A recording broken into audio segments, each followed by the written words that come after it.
दोसरा के माथा पर मौत के लकीर खींचे वाला कभी कभी ही भूल जाला कि वह लकीर ओकर मौत बन के ओकर घर के रास्ता ढूंढ लेवेला।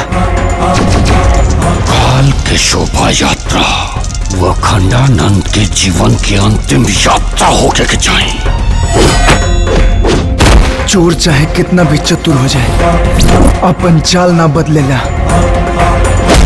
पहले जमीन पर पांव रखे के सीख ले, एक बाद के उपवार करिए। ये हमार सिंहासन आ तोहार आ तोहरा जिद के बीच में बस एक ही गो दीवार बा। कहीं बिल्ली के पंजा शेर के पंजा के वजन उठा सकेला।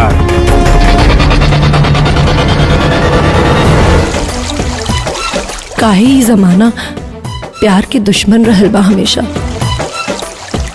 प्रयाग के पवित्र धरती पर त्रिवेणी संगम घाट पे तोहरा से वादा करतनी कि जियब भी तो तोहरे साथे और मरब भी तो तोहरे साथे।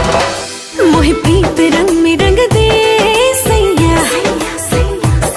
होके मगन मगन मन बहके जैसे बन के चिड़ैया चहके।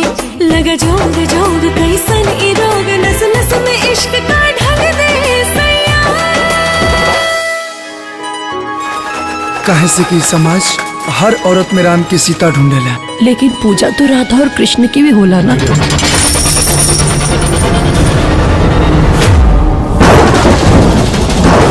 कभी बाढ़, कभी तूफान, कभी प्रलय तो कभी भूकंप, मैं तुझे तेरा ये खेल खेलने नहीं दूंगा।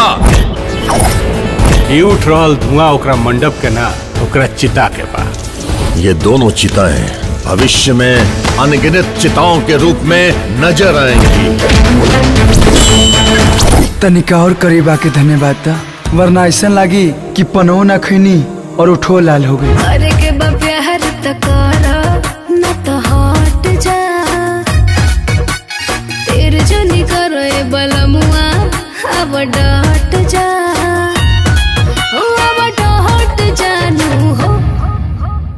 धनिया धामिनिया जसली पहट जानू हो, तनिका सट जानू हो।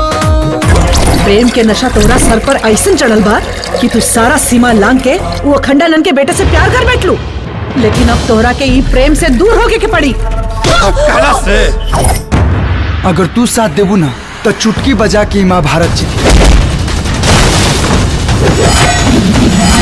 ई चिलम कैसे जली? हाँ, जब जिगर में इतना आग बा तो माचिस लेके घूमे का जरूरत बा।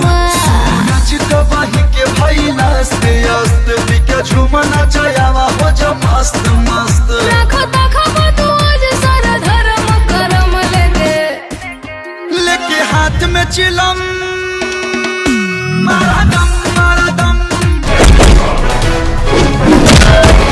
जौन राउर मुंह एकरा के पुत्र पुत्र कहत थकत ना रहे, यह राउर हत्या के प्रयास के। बस पंडित जी बस, ये मत भूली कि हमरे मटके भी एगो बच्ची मरल बिया। हर परिस्थिति में तेरा सामना करेगा ये गंगा योगी।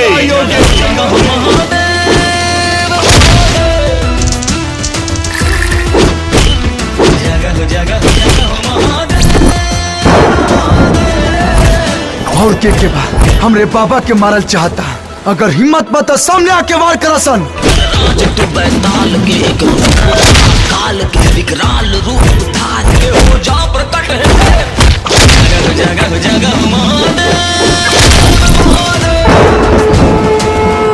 हमनी दोनों के मठ के बीच में जौन महाभारत चल रहा बा, वो एक दिन तोहरा के ही कुरुक्षेत्र में खड़ा कर दी और मजबूरन हमरा के तोहार वध करे के पड़ जाए।